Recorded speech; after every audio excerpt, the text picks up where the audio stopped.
देखो बच्चों, कॉन्सेप्ट का नाम क्या है? री इशू ऑफ फोरफिटेड शेयर। बेटा सबसे पहले वर्ड के ऊपर फोकस करो। वर्ड इशू नहीं लिखा हुआ, क्या लिखा हुआ है? री इशू।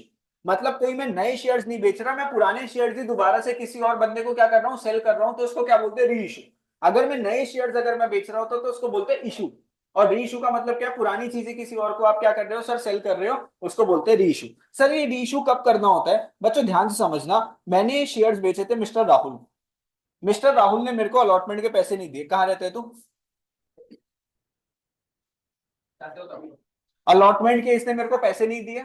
अलॉटमेंट के पैसे नहीं दिए तो मैंने राहुल के शेयर्स को क्या कर लिया? फॉरफिट कर लिया। अब मेरे को ये शेयर्स आगे चल के किसी और को सेल करने हैं, तो मैंने मान लो मिस्टर गोलू को मिस्टर गोलू को ये शेयर्स दोबारा से अगर मैंने बेच देता हूँ, दोबारा से गोलू को बेच देता हूं, तो इसको मैं क्या बोलता हूँ बच्चों? री इशू बोलता हूँ। इसको नाम क्या देता हूं मैं? री इशू। क्योंकि इशू मैंने किसको करे थे? राहुल को। राहुल ने पैसे नहीं दिए, उससे अपने शेयर्स ले लिए। ठीक है, और मैंने आगे री इशू किसको कर दिए? मिस्टर गोलू को री इशू कर दिए। तो इसको बोलते हैं री इशू। कौन से शेयर्स का? फोरफिटेड शेयर्स का। तो सिर्फ वही शेयर्स को आप री इशू कर सकते हो जिन शेयर्स को आपने क्या करा है बच्चों? फोरफिट करा है। जिन शेयर्स को आपने फोरफिट करा है, ठीक है, उनको ही आप क्या कर सकते हो? री इशू कर सकते हो। री इशू का मतलब क्या होता है? सर शेयर्स को आगे फर्दर सेल कर देना। तो आपके बैंक अकाउंट में क्या आ जाते हैं बच्चों? इस केस के अंदर पैसे आ जाते हैं। बैंक में क्या आ जाते हैं? पैसे आ जाते हैं। तो बैंक बोले तो अपना एसेट क्या हो जाता है बच्चों? इंक्रीज हो जाता है। ठीक है, अब देखो तुमको थोड़ी सी लॉजिक बात करते हैं। मान लो मैंने शेयर्स इशू करे थे मिस्टर राहुल को। सर मैंने 100 शेयर्स दिए थे। राहुल को कितने शेयर्स दिए? 100 शेयर्स। और एक शेयर कितने का था बच्चों? 10 रुपए का था। सर इसमें एप्लीकेशन बनी थी, अलॉटमेंट बनी थी, फर्स्ट कॉल बनी थी। सर 4 रुपीज, 4 रुपीज और 2 रुपीज। 4 रुपीज, 4 रुपीज और 2 रुपीज। सर मेरे पास एप्लीकेशन मनी आ गई थी। मैंने इससे अलॉटमेंट मनी मांगी, लेकिन इसने मेरे को अलॉटमेंट के पैसे नहीं दिए और इसने मेरे को फर्स्ट कॉल के भी पैसे नहीं दिए। तो राहुल से अगर मैं बोलूं तो फोर फ्यूचर अकाउंट में कितने पैसे चले गए होंगे बेटा प्रेम का? कितने पैसे चले गए होंगे फोर फ्यूचर में? हाँ, कितने पैसे गए होंगे? कितने पैसे आए हैं? सर 4 रुपीज आए 100 शेयर्स के ऊपर। कितने पैसे आए? 400 रुपीज आए। तो 400 रुपीज किस में चले गए? फोर फीचर में चले गए। फोर फीचर का मतलब क्या होता है कि भाई मैं तेरे पैसे तेरे को वापस नहीं करूंगा और तेरे को 1 रुपए का भी शेयर नहीं दूंगा। क्योंकि तूने मेरे को क्या नहीं दिया? अलॉटमेंट के भी पैसे नहीं दिए और किसके पैसे नहीं दिए? फर्स्ट कॉल के भी पैसे नहीं दिए। अब बच्चों देखो, मिस्टर राहुल को तो मैंने शेयर्स दिए नहीं। मेरे पास अभी कितने शेयर्स पड़े हुए? 100 शेयर्स पड़े हुए। ये शेयर्स मैं किसी और बंदे को सेल करता हूं, तो मान लो मैंने मिस्टर ध्रुव को मैंने क्या करा? सर ये 100 शेयर्स क्या करने के लिए गया? सर बेचने के लिए गया। मैंने कहा ध्रुव भाई कितने शेयर्स ले ले? 100 शेयर्स ले ले। बच्चों मेरे को एक बात बताओ, ध्रुव से कम मुझे कितने पैसे चाहिए? कम से कम कितने पैसे चाहिए वंश भाई? कितने पैसे चाहिए बोल? मेरा सामान कितने का था वंश? मैं एक से कितने पैसे कमा चुका हूं? तो अभी और कितने पैसे कमाना चाहता हूं? 6 रुपए। तो कम से कम तुम ये सोचो, मिनिमम मिनिमम री इशू प्राइस कितना होना चाहिए? मिनिमम री इशू प्राइस कितना होना चाहिए? मिनिमम मेरे को कितने पैसे लेने हैं अभी ध्रुव से बच्चों? 6 रुपए। क्योंकि मेरा सामान कितने का था? 10 का था। शेयर कितने का था? 10 का था। 4 रुपए मैं राहुल से कमा चुका हूं, तो ध्रुव से और कितने लेना चाहूंगा? 6 रुपए लेना चाहूंगा। तो 100 शेयर्स बेचे 6 रुपए के हिसाब से, तो कितने पैसे चाहिए मेरे को ध्रुव से? 600 रुपए चाहिए। 400 रुपए किससे कमा लिए थे? राहुल से। पूरे कितने पैसे हो गए? 1000 रुपए हो गए। तो मिनिमम रीइशू प्राइस कितना निकल के आया? 4 रुपीज। ओ सॉरी, 6 रुपीज। बोले तो सर मैंने इसको डिस्काउंट दिया है। मैंने इसको क्या दिया? डिस्काउंट दिया। कितने रुपए का डिस्काउंट दिया? 4 रुपए का। और ये 4 रुपए क्या दिखा रहा है? Amount forfeited. क्या दिखा रहा है? Amount forfeited. तो सर मैक्सिमम डिस्काउंट कितना दे सकते हो आप रीइशू के टाइम? द अमाउंट जो कि आपने क्या करा? फोरफिट करा। अमाउंट जो कि आपने क्या करा? फोरफिट करा। और मिनिमम रीइशू प्राइस कितना चाहिए आपको? सर जितने पैसे नहीं मिले थे, जो पैसे नहीं मिले थे, ठीक है, मिनिमम उतने पैसे मेरे को चाहिए। और डिस्काउंट कितना दे सकता हूं? The amount forfeit. जो अमाउंट मैंने क्या कर रखा है? फोरफिट। इसमें किसी को कोई दिक्कत? इसमें अभी तक कोई किसी को दिक्कत? तो देखो ध्यान से पढ़ लेते एक बार क्या लिखा हुआ है। ध्यान से देख लो। देखो, a share of rupees 100 is issued at par. Par का मतलब क्या होता है बच्चों? पार का मतलब क्या होता है? Share is issued at par. 100 की चीज कितने में बेची? 100 में बेची। अगर 100 का शेयर मैं 110 में बेचता हूं, तो उसका मतलब क्या होता है? शेयर किस पे बेचा बच्चों? प्रीमियम पे बेचा। शेयर्स कभी भी आप डिस्काउंट पे इशू नहीं कर सकते, या तो प्रीमियम पे करते हो या पार पे करते हो। Against which 40 are received is forfeited. Against which 40 are received is forfeited. तो 100 रुपए पे शेयर पे कितने रुपए आ चुके थे मेरे पास? 40 फोरफिट हो चुके थे। तो मैक्सिमम बच्चों ₹40 मैं कमा चुका था शेयर के ऊपर, अभी कितने और पैसे कमाने थे? ₹60 और लेने थे। मैक्सिमम डिस्काउंट ऑन री issue of forfeited share, maximum discount मैं कितना दे सकता हूँ बोलो? 40 का, क्योंकि 40 आ रखे हैं तो 40 नहीं लूंगा तो कितने पैसे लूंगा? ₹100 की चीज पे ₹60 तो लूंगा ना बेटा। 100 की चीज है, ₹40 आ चुके हैं, तो अब जब मैं री इशू करूंगा किसी और को बेचूंगा तो कितने में बेचूंगा? 60 पे बेचूंगा। तो मैक्सिमम डिस्काउंट कितने का दिया? The amount forfeited. It means the minimum amount that should be received on the issue of forfeited share should be minimum। अब कितने पैसे चाहिए मेरे को? ₹60 चाहिए, क्योंकि 40 तो मैं कमा चुका हूं। In other words, reissue price cannot be less than, किससे कम नहीं हो सकता? रीइश्यू प्राइस ₹60 से कम नहीं हो सकता। इतनी सी बात समझ गया? बहुत बेसिक सी बात थी भाई। 100 की चीज थी, 40 एक बंदे से ले लिया, दूसरे को बेचने के लिए गया तो उससे कितने पैसे चाहिए? ₹60 चाहिए। ठीक है, मैक्सिमम डिस्काउंट कितना दे दिया? जो मैं पिछले वाले बंदे से कमा चुका हूं, जिस बंदे से पिछली बार मैंने क्या कर चुका हूं सर? पैसे आ चुके हैं, ₹40 आ चुके हैं। अब देखो ध्यान से, ये 5 केसेस को अच्छे से समझो, चीजें डन हो जाएंगी, बेसिक से एकदम सीखते हैं। Star limited issue 10,000 shares. कितने शेयर्स इशू करे? 10,000 शेयर्स इशू करे कंपनी ने सर। 10 का एक शेयर है, एक शेयर कितने का? 10 का है। Payable 3 on application, ₹4 on allotment and ₹2 on the first call. तो बच्चों ध्यान से देखना, ध्यान से देखना। एप्लीकेशन पे कितने पैसे आने थे? ₹3। अलॉटमेंट पे कितने पैसे आने थे बच्चों? ₹4 आने थे। सर फर्स्ट कॉल पे कितने पैसे आने हैं? ₹3। बैलेंस ऑन सेकंड कॉल, कितना बैलेंस बचा? सर कितने का शेयर है ना? 10 का। बैलेंस क्या बचा? ओ सॉरी, ये तो ₹2 था ना, ₹3 थोड़ी ना था, ₹2 था। ₹2 था। और यहाँ पर बैलेंस कितना बचा? ₹1, है ना? सेकंड कॉल पे बैलेंस कितना बचा? ₹1। चलो, out of the total shares 500 shares were forfeited. बेटा कितने शेयर्स आपने फोरफिट करे हैं? 500 शेयर्स आपने क्या करे हैं बच्चों? फोरफिट करे हैं। Calculate the maximum permissible discount. Maximum आप कितना डिस्काउंट दोगे? मिनिमम रीइश्यू प्राइस के आगे कितने पर बेचोगे?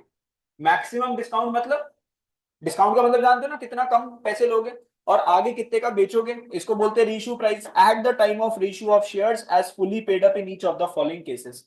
फुली पेड अप का मतलब क्या होता है ये मैं आपको समझाऊंगा, अभी पहले चीजों को देखो। Case number 1, shares were forfeited for non payment of second and final call. Shares आपने फोरफिट करे बेटा वैष्णवी, क्या नहीं आया था? क्या नहीं आया था बोलो? फोरफिट क्यों करा? फोरफिट किस वजह से करा है? क्योंकि सेकंड कॉल नहीं आई थी। सेकंड कॉल कितने रुपए की थी? ₹1 की थी। तो ₹10 में से ₹1 नहीं आए तो कितने रुपए आ चुके थे? ₹9। अब जब मैं आगे किसी और को बेचने के लिए जाऊंगा तो रितिका कितने पैसे चाहिए मेरे को? उससे कम से कम है ₹9 चाहिए। अबे ₹9 तो मैं कमा चुका हूं पिछले वाले बंदे से, ₹1 चाहिए। ₹1 चाहिए, तो यहाँ पे रीइश्यू प्राइस कितना हो जाएगा? रीइश्यू प्राइस कितना हो जाएगा? ₹1। समझ रहे हो मेरी बात? नहीं समझ रहे? देखो क्या लिखा हुआ है, शेयर्स आपने फोरफिट करे हैं क्योंकि उसने क्या नहीं पे करा था? Second call. सेकंड कॉल कितने की है? ₹1 की। तो मतलब उसने कितने पैसे दे दिए थे? 10 में से ₹9 दे दिए थे। तो मान लो अब ₹9 आ चुके हैं, अब मैं किसी और को बेचने के लिए जा रहा हूँ, मेरी चीज 10 की है, ₹9 आ चुके हैं, तो मिनिमम कितने पैसे चाहिए भाई ताकि मेरी कंपनी लॉस में ना हो? ₹1 तो चाहिए। तो यहाँ पर देखो आंसर क्या होगा, मिनिमम रीइश्यू प्राइस कितने रुपए लूंगा? ₹1। और मैक्सिमम कितना डिस्काउंट दे रहा हूं? जो अमाउंट मैंने फोरफिट करा था, जो कि कितने रुपए है बच्चों? ₹9। समझे मेरी बात? नहीं समझे? समझे? Yes sir. अब देखो ध्यान से, ध्यान से देखो। Shares were forfeited for non payment of first call and the second call. वंश भाई, वंश भाई बोल, कितने में रीइश्यू कर दूं, कितने में बेच दूं आगे? क्या नहीं आया मेरे पास ये बता मेरे को वंश, बोल। क्या नहीं आया मेरे पास? अलॉटमेंट में नहीं आई। Non payment of first call and second call. First call के पैसे नहीं आए, सेकंड कॉल के पैसे नहीं आए। फर्स्ट कॉल कितने की? ₹2 की। सेकंड कॉल कितने की? ₹1 की। तो कितने पैसे नहीं आए? ₹3 नहीं आए।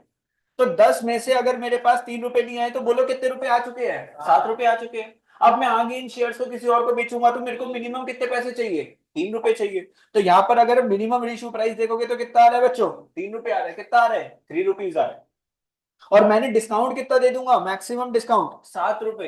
And what is the maximum discount? जो आपने पैसे फोरफिट करे, जो पैसे आपने क्या करे? फोरफिट करे। अभी समझ जाओ चीजों को। आप देखो केस, हर केस अपने आप में अलग है।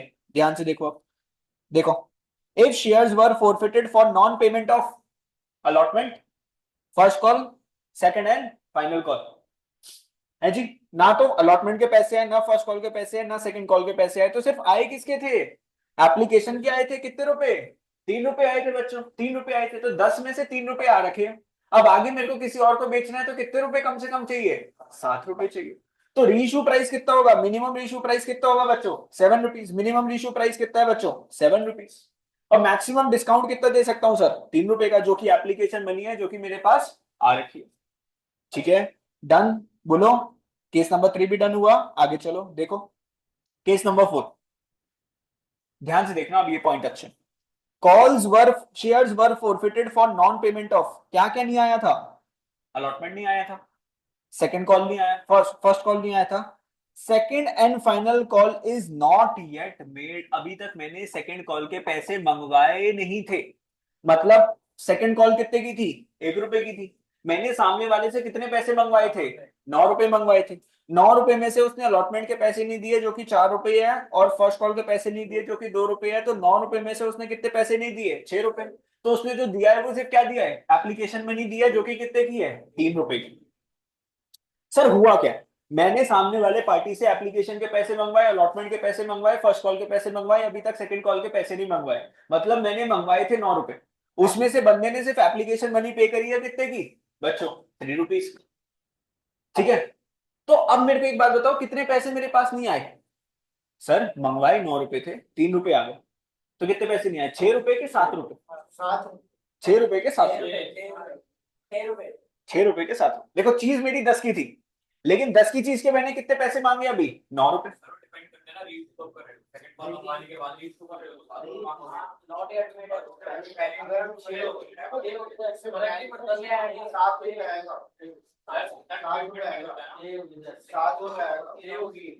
बच्चों समझ पा रहे हो क्या बोल रहा हूँ? 10 का सामान था, अभी सिर्फ मंगवाए कितने पैसे? 9। उसमें से आए कितने हैं? सिर्फ 3। 6 रुपए आए नहीं।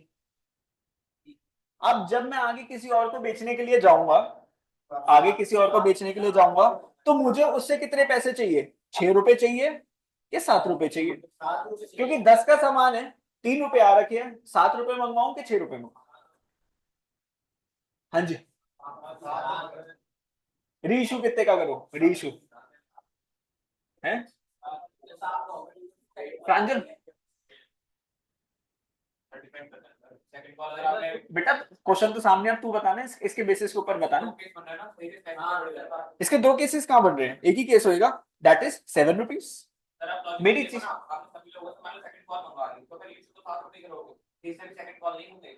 देख, मेरे सामान कितने का? 10 का। मेरे को आए कितने? आए कितने? 3 रुपए।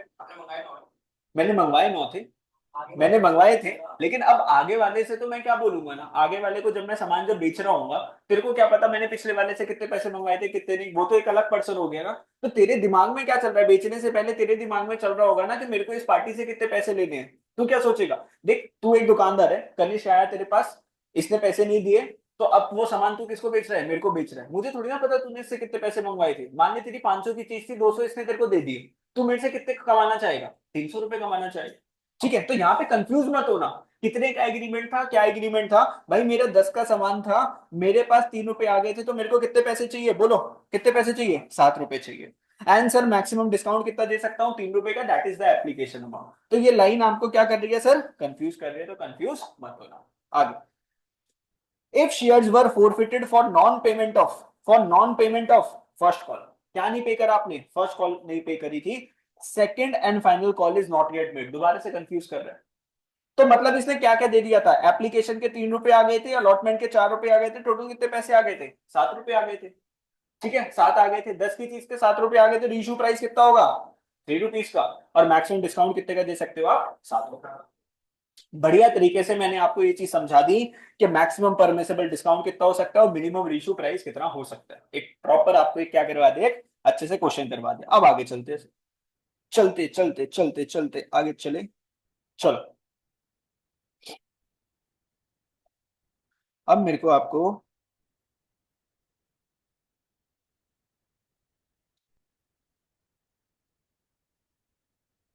अब देखो ध्यान से, टेल्ड अप कॉल्ड अप यहीं से है ना, वो वाला कॉन्सेप्ट कि कहीं और भी है? अब बच्चों ध्यान से देखना, when partly called up shares are forfeited and reissued, when partly called up shares are forfeited and reissued, concept समझा रहा हूं अभी मैं, उसके बाद से बेहतरीन क्वेश्चन करवाने हैं मेरे को। पार्टली कॉल्ड अप शेयर्स क्या होती है? मान लो शेयर्स कितने का था, 10 का, मैंने अभी आपसे सिर्फ कितने पैसे मंगवाए, 8 रुपए मंगवाए, इसको क्या बोलते हैं? Partly called up shares. मतलब आपने पूरे पैसे नहीं मंगवाए, पार्टली पैसे मंगवाए, मतलब कम पैसे मंगवाए। मेरा शेयर कितने का था, 10 का। मान लो 2 रुपए की मेरी लास्ट की क्या थी, सेकंड कॉल थी, तो मैंने एप्लीकेशन के पैसे मंगवाए, अलॉटमेंट के पैसे मंगवाए, फर्स्ट कॉल के पैसे मंगवाए, मैंने 2 रुपए जो थी अपनी सेकंड कॉल के पैसे अभी नहीं मंगवाए, तो मैंने सिर्फ अभी कितने पैसे मंगवाए, 8 रुपए मंगवाए। इसको क्या बोलते हैं? Partly called up shares. अब मैंने मंगवाए 8 रुपए थे, उस बंदे ने उस 8 रुपए में भी कुछ पैसे नहीं दिए, जिसके वजह से मैंने उसके शेयर्स क्या कर दिए, फोरफिट कर दिए, और मैं उन फोरफिटेड शेयर्स को आगे क्या कर रहा हूं, रीइश्यू कर रहा हूं। मैं उन शेयर्स को आगे क्या कर रहा हूं, रीइश्यू कर रहा हूं। अब ध्यान से देखना इस वाले कॉन्सेप्ट को, प्लीज समझना, थोड़ी चीजें क्या कर देंगी फिर आपको कंफ्यूज कर देंगी, ध्यान से रखना। When partly called up shares are forfeited, reissued, following should be kept in mind। ध्यान से देखना, if the question does not specify whether the reissued shares are issued as fully paid up or otherwise, अगर question आपको ये नहीं बता रहा कि शेयर्स को आपने कैसे इशू करा है, फुली पेड अप है कि अदरवाइज, फुली पेड अप है कि पार्टली पेड अप, मतलब मैंने या तो पूरे पैसे मंगवाए हैं या कम पैसे मंगवाए हैं, क्वेश्चन ये नहीं बता रहा। मतलब अगर मेरा 10 का शेयर है तो क्या मैंने पूरे 10 रुपए मंगवाए हैं या मैंने सिर्फ 8 रुपए मंगवाए हैं, अगर क्वेश्चन ये चीज नहीं बता रहा, they are assume to be issued as partly then they are presumed to have been called up if the question does not specify whether the reissued share, issued share nahi, reissued share, sorry, reissued share, if the question does not specify whether the reissued shares are issued as fully paid up or otherwise, they are presumed to be issued at partly called up। The paid up value to be taken is the amount called up to the date of forfeiture। ध्यान से, किसी को याद है ये वाला concept? कोई ऐसा बच्चा जो इस लाइन को समझाना चाहे, बहुत क्लास के अंदर पूरा क्लास इसके ऊपर इन्वेस्ट करी थी हमने, कोई ऐसा बच्चा जो इस लाइन को समझा पाए? कुछ बच्चे बोलते हैं हमें शेयर कैपिटल आता है पाजी। प्रांजल भाई, तू? अच्छा सीखना है, अच्छा तेरे को भी प्रांजल, इफ द क्वेश्चन, ध्यान से दोबारा से पढ़ के देखो, देखो भूल गए ये बच्चे, कितने आराम से पढ़ाया था ये वाला कॉन्सेप्ट इतने बढ़िया से। If the question does not specify whether the री इशूड, इशूड वाले नहीं, नए वाले शेयर नहीं, री इशूड शेयर वो शेयर्स है जिनको, जो फोरफिट हो चुके थे, आगे मैं किसी और को सेल कर रहा हूं, are issued as fully paid up और अदरवाइज, मतलब इन शेयर्स को मैं फुली पेड अप ट्रीट करूं कि अदरवाइज ट्रीट करूं? सर फुली पेड अप के अदरवाइज ट्रीट करो, they are presume to have been issued as, assume क्या करना है कि ये शेयर्स फुली पेड अप है कि पार्टली पेड अप है, पार्टली पेड। अब इसका मतलब समझाता हूं। The paid up value is to be taken is the amount called up. Paid up value क्या मानेंगे? जितने पैसे आपने मंगवाए थे, किस टाइम तक, फोर फीचर तक आपने कितने पैसे मंगवाए थे। सर समझ में नहीं आया, क्वेश्चन बताओ, देखो क्वेश्चन समझो, देखो फिर दोबारा से कॉन्सेप्ट को पढ़ेंगे। Suppose x four limited forfeited a share of ₹100। मान लो एक कंपनी थी, उसने फोरफिट करा एक शेयर, कितने का था, 100 रुपए का। 80 called up for non payment of 20 on first call. मंगवाए कितने पैसे थे, 100 का शेयर था, मंगवाए कितने पैसे थे कंपनी ने अभी शेयर होल्डर से, 80 रुपए मंगवाए थे। और सर ये फोर फीचर क्यों हुआ था, नॉन पेमेंट ऑफ 20, तो 80 रुपए मंगवाए थे और उस 80 में से कितने पैसे नहीं मिले थे, 20 रुपए नहीं मिले थे। अभी पहले चीजों को समझो, 100 का शेयर था, 80 कॉल्ड अप था, उसने क्या नहीं पे करा था, non payment of first call नहीं पे करा था उसने। शेयर्स इज री इशू। अब इन शेयर्स को, फोरफिटेड शेयर्स को मैंने क्या कर दिया बच्चों, आगे बेच दिया। ध्यान से, the called up value of such reissued shares in each of the following cases will be. तो बताओ कॉल्ड अप वैल्यू कितनी लेनी है रीइश्यू के टाइम? क्योंकि सर ये ऐसा क्यों पूछ रहा है, क्योंकि रीइश्यू के टाइम हमें दिखाना है कि हमने शेयर्स को प्रीमियम पे बेचा है कि डिस्काउंट पे बेचा है। रीइश्यू, देखो जब कोई मैं नया शेयर जब इशू करता हूं ना, जब मैं कोई नया शेयर जब इशू करता हूं, तो वो या तो प्रीमियम पे हो सकता है या तो पार पे हो सकता है। लेकिन जो री इशूड शेयर है ना, वो पार पे भी इशू हो सकता है, प्रीमियम पे भी इशू हो सकता है और डिस्काउंट पे भी इशू हो सकता है। तो नए शेयर्स है ना, नए शेयर्स वो कभी डिस्काउंट पे इशू नहीं होते, लेकिन री इशूड शेयर्स है वो पार पे भी बिकते हैं। पार का मतलब क्या है, 10 का शेयर 10 पे बिका, प्रीमियम का मतलब क्या है, 10 का शेयर 12 का बिका, और डिस्काउंट का मतलब क्या होता है, 10 का शेयर मैंने 8 का बेचा। ये बात ध्यान रखना। मतलब री इशू शेयर को आप डिस्काउंट पे बेच सकते हो, यस सर। क्या न्यू शेयर्स को आप डिस्काउंट पे बेच सकते हो, नो सर। अब देखो ध्यान से, अभी देखो ध्यान से, एक बार इस क्वेश्चन को देख लो, चीजें समझ में आ जाएंगी। The called up value of the reissued shares in each of the following, तो आपको कॉल्ड अप वैल्यू निकालने के बताओ मैंने कितने पैसे कॉल्ड अप करे थे, कितने पैसे मंगवाए थे मैंने। ठीक है, अब देखो ध्यान से, री इशूड एट 60 री इशूड एट 60 मान लो ये जो शेयर था मैंने आगे कितने का बेचा, 60 रुपीज का बेचा। मैंने आगे कितने का बेचा ये शेयर, 60 रुपीज का बेचा। तो ध्यान से, आपकी कॉल्ड अप वैल्यू कितनी थी, आपने कितने पैसे मंगवाए थे, 80 रुपए मंगवाए थे। 20 will be the discount allowed. तो अब आप अगर 80 रुपए आपने मंगवाए थे, जब आपने उस शेयर को जब बेच रहे थे, आपने सामने वाले बंदे से कितने पैसे मंगवाए थे, 80। उसने कितने पैसे नहीं दिए थे, 20। आए कितने थे आपके पास, 60। आप अभी कितने का बेच रहे हो उसको, 60 का बेच रहे हो। तो यहां पर आप देखो कॉल्ड अप वैल्यू क्या होगी, क्या बोल रखा है, कॉल्ड अप वैल्यू कितनी लेनी है, क्या एज्यूम करनी है, पार्टली पेड अप। तो यहाँ पे पार्टली पेड अप वैल्यू क्या है शेयर की, बेटा शेयर की फुली पेड अप वैल्यू कितनी है, 100। पार्टली पेड अप कितनी है, 80। 80 को 60 से कंपेयर करना, 100 को 60 से कंपेयर मत करना। अगर मैं 100 का शेयर 60 पे इशू कर रहा हूं तो डिस्काउंट कितने का आएगा, 40 का। लेकिन अगर मैं 80 को शेयर को 60 पे बेच रहा हूं तो डिस्काउंट कितने का आएगा, 20 का। यहां पे क्या आ जाएगा, डिफरेंस आ जाएगा। तो जब अगर क्वेश्चन कुछ नहीं बोल रहा होता, देखो ध्यान से फिर दोबारा से, तो आपको प्रिज्यूम का मतलब क्या होता है, अज्यूम। क्या अज्यूम करना है, shares are issued as partly paid up. Partly paid up की वैल्यू कितनी थी, 80 थी। 80 से कंपेयर करो कि 80 की चीज को मैंने 60 में बेचा तो 20 का क्या हो गया, डिस्काउंट हो गया रीइश्यू के टाइम। तो called up value will be 80 पर share, 20 will be the discount allowed. तो आपने रीइश्यू के टाइम कितने का डिस्काउंट दिया, 20 का। ध्यान से, अभी बहुत सारे केसेस है, सीखते रहो। अभी अभी अबड़ा दबड़ी मत करना, आराम से। जब भी क्लास आराम से रखी हुई है मैंने। री इशूड एट 80 पर शेयर, री इशूड एट कितने का बेचा, 80। थी भी कितने की, 80 की, 80 पे बेचा। ना कोई डिस्काउंट ना कोई प्रीमियम, किस पे बेच दिया, एक तरीके से पार पे मान लेगा। तो called up value will be, यहाँ पे कॉल्ड अप वैल्यू कितनी मानी जाएगी, 80। 80 से कंपेयर करो, 80 रुपए वैल्यू थी, 80 का ही बेच दिया, नथिंग डूइंग। अब देखो ध्यान से, री इशूड एट 90 पर शेयर, रीइश्यूड एट 90। अगर 100 से कंपेयर करूंगा तो 100 की चीज को 90 पे बेचा तो 10 का क्या आता, डिस्काउंट आता। लेकिन मुझे 100 से कंपेयर नहीं करना, मुझे कंपेयर किससे करना है, 80 से। 80 की चीज 90 पे बेची तो 10 का क्या निकल के आएगा, प्रीमियम निकल के आएगा। तो called up value will be 80, security premium will be 10 पर शेयर। सर कहना क्या चाहते हो, एक बार बढ़िया तरीके से बता दो भाई। कहना ये चाहते हैं, ध्यान से समझना। मैंने मिस्टर राहुल को शेयर इशू करे थे, 100 शेयर्स दिए थे। ठीक है, एक शेयर की वैल्यू जो थी वो 100 रुपए की थी। कितने की थी, 100 शेयर दिए राहुल को, एक शेयर की वैल्यू कितनी थी, 100 रुपए की थी।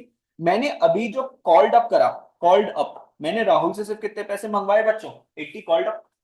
मैंने क्या करा, 80 कॉल्ड अप करा। उसमें से राहुल ने क्या नहीं करा, 80 रुपए मंगवाए थे, 20 उसने पे नहीं करे।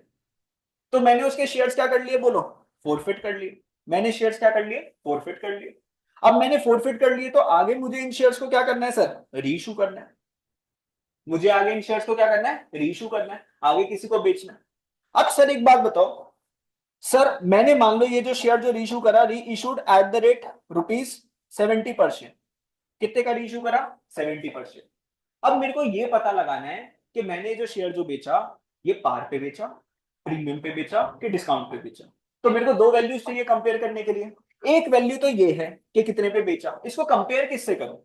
तो अगर क्वेश्चन कुछ नहीं बोलता तो हमेशा आप कंपेयर किससे करते हो, called up value, partly called up value के साथ। ये जो शेयर जो रीशू जो कर रहे हो, इसमें कितने पैसे मंगवाए गए थे पिछले वाले बंदे से, तो कितने पैसे मंगवाए गए थे, 80 रुपीज। तो 80 रुपीज की चीज को आपने कितने में रीशू करा, 70। तो 10 रुपए का क्या आ गया, बोलो, डिस्काउंट आ गया। 10 रुपए का क्या आ गया, डिस्काउंट आ गया। अगर आप इसको रीइशू करते हो, रीइशूड एट रुपीज 100 पर शेयर, तो फिर दोबारा से कंपेयर किससे करोगे, 80। 80 की चीज 100 में अगर आगे बेच दी तो प्रीमियम कितने का आ गया, 20 रुपीज का क्या आ गया बच्चों, प्रीमियम आ गया। 20 का क्या आ गया, प्रीमियम आ गया। तो अगर क्वेश्चन कुछ ना बोले तो आप क्या एज्यूम करते हो, आप कंपेयर करते हो called partly called off value को कंपेयर करते हो किसके साथ, री इशू प्राइस के साथ। तो अगर मैं सिर्फ सीधा सा बोल दूं, when the question is silent, when the question is silent, तो आपको दो वैल्यूज को कंपेयर करना है when the question is silent. तो आप क्या कंपेयर करोगे, आप कंपेयर करोगे कॉल्ड अप वैल्यू या partly called up value versus किसके साथ कंपेयर करोगे इसको, रीइश्यू प्राइस। क्यों कंपेयर करना है सर, ये निकालने के लिए कि मैंने प्रीमियम पे शेयर बेचा है, पार पे बेचा है या डिस्काउंट पे बेचा है। ठीक है, डन, यस, चलो ठीक है।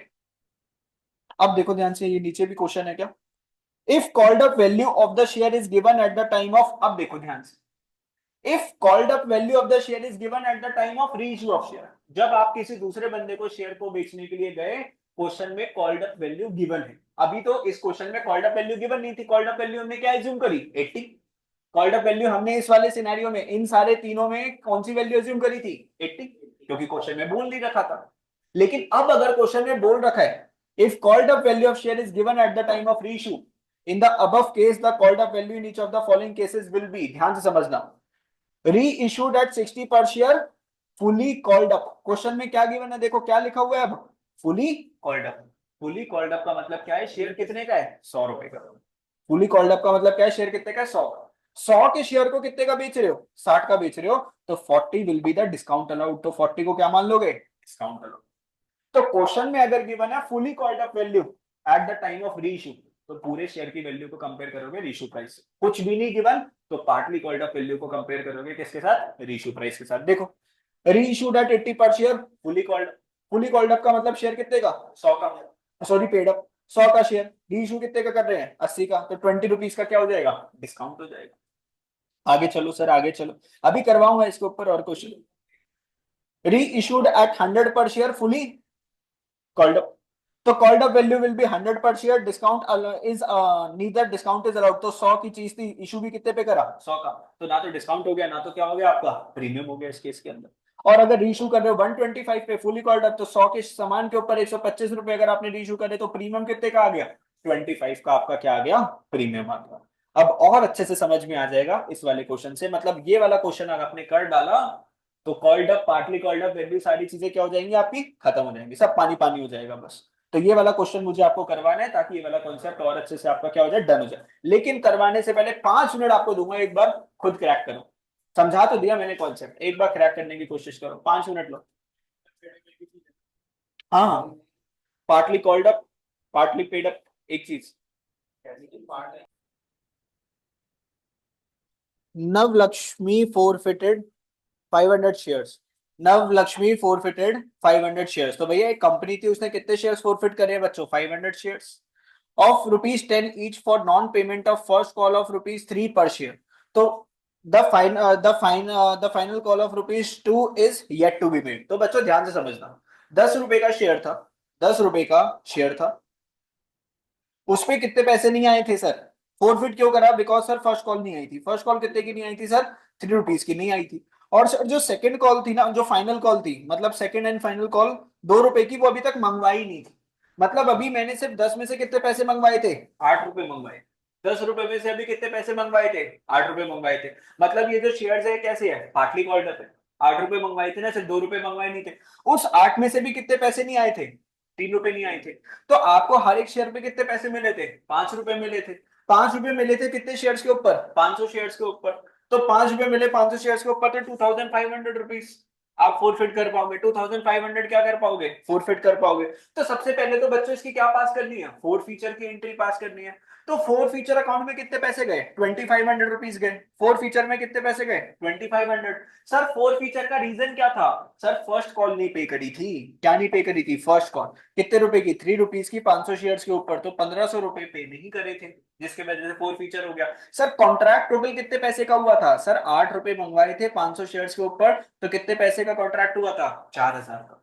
तो ये फोर फीचर की एंट्री तो सारे बच्चों को आ गई होगी, बहुत बेसिक सी एंट्री है, ये हमने डिस्कस करा था। अब ध्यान से देखना, all the forfeited shares were reissued, सारे के सारे 500 के 500 शेयर्स मैंने आगे क्या कर दिए, रीइश्यू कर दिए। Pass the necessary journal entries in the following cases if the shares were reissued for 5 per share.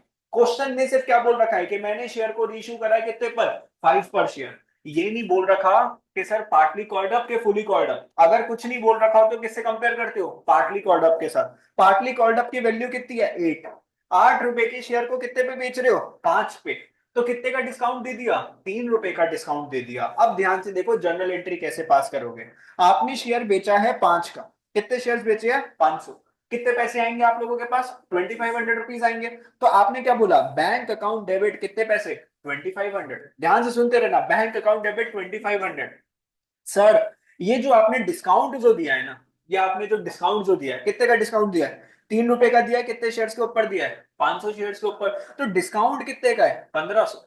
Sir discount जब भी आप अलाउ जब करते हो तो डेबिट किसको करते हो डिस्काउंट अलाउड को, लेकिन सर यहाँ पे पैसा कहां से कटेगा, ये जो तुम डिस्काउंट जो दे रहे हो अबे पैसा वहां से कटेगा जहां से तुमने कमाया था। ये पैसा तुमने कमाया ना, ये फ्री फंड का पैसा है जो कि आपने कमाया। 2500 रुपये आपने लिए लेकिन इसके बदले में एक शेयर भी नहीं दिया, तो ये जो डिस्काउंट है इसके पैसे कहां से काट रहे हो फोर फीचर अकाउंट से काट रहे हो। तो ध्यान से देखो ऊपर वाली एंट्री में फोर फीचर को आपने क्रेडिट करा था कितने से 2500 से, नीचे वाली एंट्री में आपने डिस्काउंट काट दिया उसमें से कितना 1500 रुपए। अभी भी फोर फीचर अकाउंट में कितने पैसे पड़े हैं 1000 रुपीज पड़े हैं। क्रेडिट बैलेंस के डेबिट बैलेंस, क्रेडिट बड़ी वाली साइड, कितने पैसे पड़े हैं फोर फीचर में क्रेडिट पे 1000 रुपए पड़े हैं। तो बेटा ये जो डिस्काउंट है ना, आपने 8 रुपए की चीज को कंपेयर करो किसके साथ 5 रुपीज के साथ, 3 रुपीज का डिस्काउंट था 500 शेयर्स के ऊपर, तो 1500 रुपए, और शेयर कैपिटल में कितने शेयर्स 4000, ठीक है 5 + 3 8 × 5000, 4000 शेयर शेयर कैपिटल। अब ध्यान से देखना फोर फीचर अकाउंट में कितने पैसे बचे हुए 2500 क्रेडिट करे थे लेकिन डेबिट कितने कर दिए 1500, तो 1000 रुपीज है। ध्यान से समझना नई चीज समझा रहा हूँ। फोर फीचर अकाउंट में जितने पैसे पड़े होते हैं उसको ईयर एंड पे आपको किस में ट्रांसफर करना होता है कैपिटल रिजर्व में ट्रांसफर करना पड़ता है। किस में ट्रांसफर करना पड़ता है कैपिटल रिजर्व, क्योंकि फोर फीचर का अमाउंट अब क्या हो गया खत्म हो गया। फोर फीचर क्या दिखा रहा था, वो पैसा जो कि एक बंदे का मैंने मार लिया या कैंसिल कर दिया उसके शेयर्स क्योंकि उसने मेरे को पैसे नहीं दिए थे, तो ईयर एंड में सारा पैसा किस में भेज दो कैपिटल रिजर्व, मतलब कैपिटल से जो कि क्या हुई हमारी सेविंग्स जो हुई, ठीक है। तो forfeiture account debit to capital reserve. Forfeiture में आपके पास क्रेडिट बैलेंस था ना, क्या बचा हुआ था कौन सा बैलेंस था क्रेडिट। जब इसको खत्म करोगे तो कैसे खत्म करोगे डेबिट करके, तो यहाँ पे मैंने फोर फीचर को क्या कर दिया बोलो डेबिट कर दिया, और उसकी जान किस में डाल दी कैपिटल रिजर्व में डाल दी। तो फोर फीचर के क्रेडिट को क्या कर दिया फोर फीचर का डेबिट करा, और फोर फीचर का बैलेंस किस में डाल दिया कैपिटल रिजर्व में डाल दिया। इससे पता लगता है कि सर हमने डिस्काउंट पे इशू करा कि किस पे इशू करा प्रीमियम पे इशू करा। अब ध्यान से देखो दूसरा केस, if the shares are issued at reissued at 9 पर शेयर 8 कॉल्ड अप, तो अगर ये 8 कॉल्ड अप बच्चों नहीं भी लिखता ना, अगर ये यहाँ पर 8 कॉल्ड अप नहीं लिखता तो भी हम क्या ही अज्यूम करने वाले थे 8 कॉल्ड अप ही अज्यूम करने वाले थे। तू भाई नहीं भी बताता तो भी मैं 8 कॉल्ड अप अज्यूम करता। तो 8 रुपए का शेयर कितने का बेचा बच्चों ने 9 रुपए का बेचा, तो 1 रुपए का क्या आ गया यहाँ पे प्रीमियम आया। तो आपके पास 9 रुपीज आए कितने शेयर्स के ऊपर 500 शेयर्स के ऊपर, तो कितने पैसे आ गए आपके पास 4500। बैंक में कितने डेबिट कर दिया आपने 4500 रुपीज डाला आपने। बच्चों प्रीमियम कितना आया 1 रुपए का, 1 रुपए का प्रीमियम 500 शेयर्स के ऊपर, तो 500 रुपए किसमें गए सिक्योरिटीज प्रीमियम के अंदर। और यहाँ पे शेयर कैपिटल में कितने पैसे गए 8 × 500 कितने पैसे 4000। ध्यान से देखते रहो ध्यान से।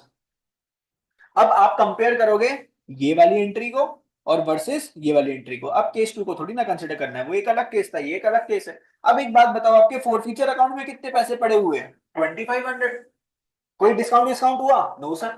तो अब इन पैसों को साल के एंड में किसमें ट्रांसफर करना है कैपिटल रिजर्व। तो फोर फीचर क्रेडिट हो रखा है ना, इसको खत्म करने के लिए फोर फीचर को क्या कर दोगे डेबिट कर दोगे, और इसकी जान कौन से तोते में डाल दोगे सर कैपिटल रिजर्व के तोते में डाल देंगे। तो इसको खत्म करो, क्रेडिट को खत्म करा डेबिट करके, और किसमें वैल्यू डाल दी कैपिटल रिजर्व में 2500। सर यहाँ पे तो 1000 रुपए गया था क्योंकि बेटा यहाँ पे फोर फीचर अकाउंट कम भी तो हो गया था डिस्काउंट की वजह से, तो 1000 रुपए का बैलेंस बचा था, ठीक है। चलो सर, सर आ रहा है अब कुछ कुछ समझ, ओके। अभी तो 2 पॉइंट और है। If the shares are reissued at 8 पर शेयर, रीइश्यू किस पे करा 8 पर share, fully paid up, question ने लिख दिया फुली पेड अप, तो फुली पेड अप कितने का शेयर है बोलो 10 का, 10 का शेयर कितने में बेचा 8 पे बेचा, तो 2 का क्या हो गया डिस्काउंट हो गया। बेटा तुमने बेचा तो 8 का है ना, तो 500 शेयर्स के ऊपर 8 रुपए के हिसाब से कितने पैसे आ गए 8000 रुपए आ गए। तो मत नहीं 500 इंटू में 8 के हिसाब से कितने पैसे आ गए 4000 रुपए आ गए। डिस्काउंट कितने का दिया हर शेयर पे, 2 रुपए का। तो डिस्काउंट कौन से अकाउंट में डेबिट करना है, फोर फीचर में से काटेंगे पैसे। फिर फोर फीचर में से कितने पैसे कट गए, 1000। आपके पास फोर फीचर में थे कितने पैसे, 1500। 1500 में से 1000 कट गए, 2500, 2500 में से 1000 कट गए, तो कितने पैसे बचे, 1500। तो अब 1500 रुपीज किस में ट्रांसफर कर दोगे, कैपिटल रिजर्व में ट्रांसफर कर दोगे। फोर फीचर में कितने पैसे थे सर, 2500 थे सर, उसमें से कितने पैसे कम हो गए, 1000, डिस्काउंट दे दिया, बचे कितने, 1500। तो 1500 रुपए किस में भेज दो, कैपिटल रिजर्व में भेज दो बच्चों। ठीक है, बोलो यस। इतने बढ़िया तरीके से आपको, गलती कहाँ करोगे, घर पे जाके पढ़ोगे ही नहीं, करते रहो फिर गलतियां, मैं कब तक हेल्प करूं, पढ़ोगे। Okay, if shares are issued at, अब देखो कितने का इशू करा, 12 का, फुली कॉल्ड अप। तो फुली कॉल्ड अप मतलब 10 रुपए, 10 रुपए की चीज कितने में बेची, 12 में। 2 रुपए का क्या आया बच्चों, प्रीमियम। दो का क्या आया, प्रीमियम। तो बैंक अकाउंट में 12 रुपए के हिसाब से 500 शेयर से कितने पैसे आ गए, 6000। सिक्योरिटीज प्रीमियम में 500 शेयर्स के ऊपर 2 रुपए आ गए, तो कितने पैसे हो गए, 1000। शेयर कैपिटल में कितने पैसे चले गए दोस्तों, 5000। बच्चों फोर फीचर अकाउंट में कितने पैसे पड़े हुए हैं, 2500। तो 2500 किसमें ट्रांसफर कर दोगे, capital reserve. Forfeiture to capital reserve, 2500, 2500। सबसे बेस्ट क्वेश्चन क्या क्या सिखा देता है आपको, एक तो ये सिखाता है कि फोर फीचर का बचा हुआ पैसा किसमें ट्रांसफर करना है, कैपिटल रिजर्व। फिर आपको सिखाता है कि पार्टली कॉल्ड अप को कंपेयर करना है, कि फुली कॉल्ड अप को आपको क्या करना है सर, कंपेयर करना है। मतलब बहुत सारी चीजें इसमें क्या हो गई आपकी, डन हो गई। 48 इलस्ट्रेशन। बोलो बच्चों। हाँ बेटा, एक सेकंड।